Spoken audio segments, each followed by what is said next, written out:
Hey friends, Shay here. So I'm here to film a video about the 22 physical books on my TBR that I want to get read in the year of 2022.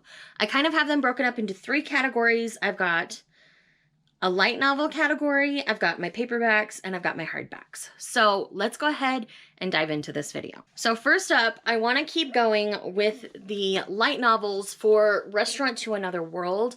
I really loved the first one, so I really want to keep going. I don't know why I haven't continued, but I have volume 2 and volume 3 here, so I would like to keep going, so I'm putting these two on my list. The next one on this list is I Have a Secret by Yoru Sumino, and I loved At Night I Become a Monster.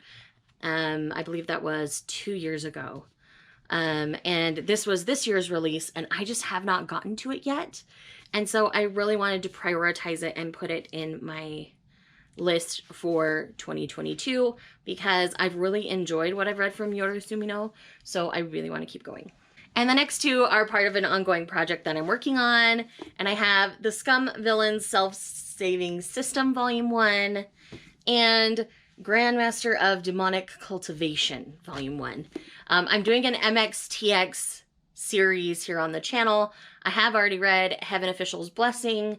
I don't think I will finish either of these by the end of the year due to my work schedule. So I'm putting these on the list for 2022 because I know that I'm prioritizing these. So I needed some guaranteed reads on there. Okay, we are now on to the paperback stack. So first up, I have Norwegian Wood by Haruki Murakami. I have not read any Murakami yet, and this is one that I've heard is an okay place to start, and it is kind of short. So I am very excited to finally be diving into this great translated work. Next, I have Human Acts by Hong Kong. I've had this one for a while, and I really want to get to this one. There are some others by Hong Kong I'd also like to read, but this is the one that I'm putting on the list. The next one on this list is kind of a classic. It's been around a while. I just have not gotten around to reading it yet, and that is Pachinko by Min-Jin Lee. I've heard amazing things about this. I have not gotten to reading my copy yet. Everyone I know that's read it has really enjoyed it, so I am hoping I also love Pachinko. Next up, I have Snow Country by Yasunari Kawabata. I've read another book by this author and I really enjoyed it, but I do think I'll end up enjoying this one a little bit more. It's a little more up my alley, so I'm very excited to see where this one goes. Next on the list is If I Had Your Face by Frances Cha. This is a nonfiction, I believe it's autobiographical, maybe not. But it's written by a culture editor for Seoul, I believe it's CNN? Yes, CNN and Seoul. And I'm really interested. I know it talks a lot about Korean culture, so I'm very, very excited. And then I also have Kim Ji-young, born 1982, by Cho Nam-ju, and I've heard nothing but amazing things about this. I know it's not terribly long. Again, another one. This is basically like the most common name you can get, I believe, in Korea. And it's just kind of about the experience of this average woman. And so I'm very excited. Now, I'm ashamed that I'm putting this on this list, but I really want to read it, so it's going on the list anyway, and that is The 100,000 Kingdoms by N.K. Jemisin. I've put this on lists for the last 2 years. I still have not read it.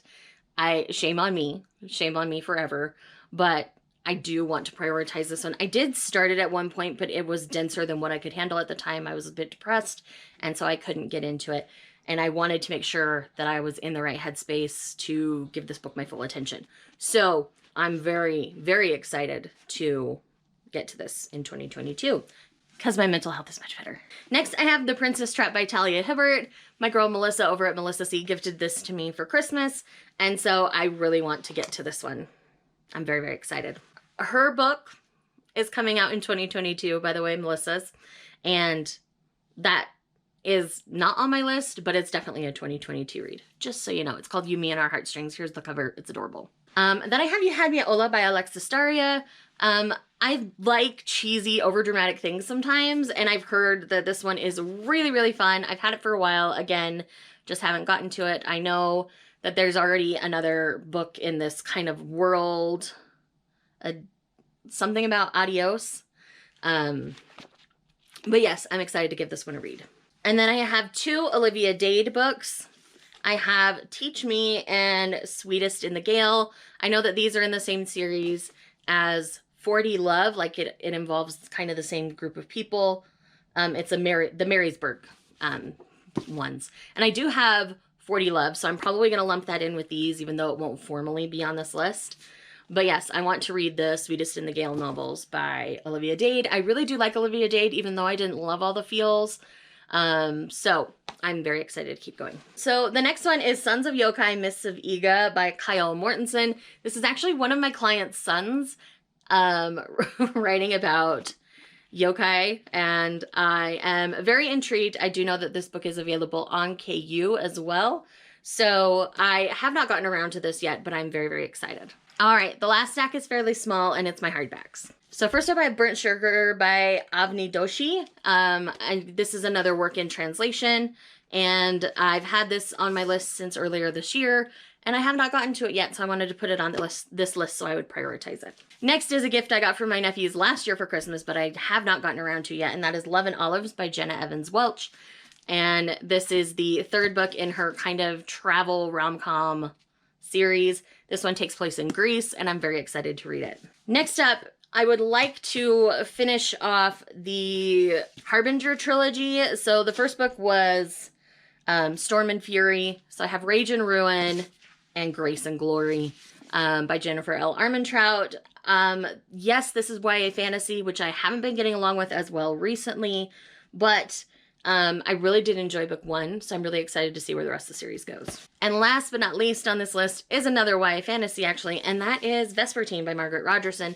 Margaret Rogerson is one of the YA fantasy authors that I've still really been enjoying, and so Vespertine is their newest release. It kind of snuck up on me. I didn't even know it was coming, and when I saw it at work, I'm like, yes, it's Margaret Rogerson. I must read it. So I'm very, very excited to have another Margaret Rogerson book to read. So friends, those are the 22 books I am hoping to read in 2022.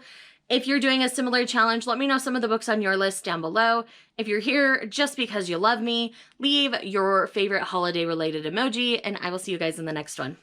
Bye.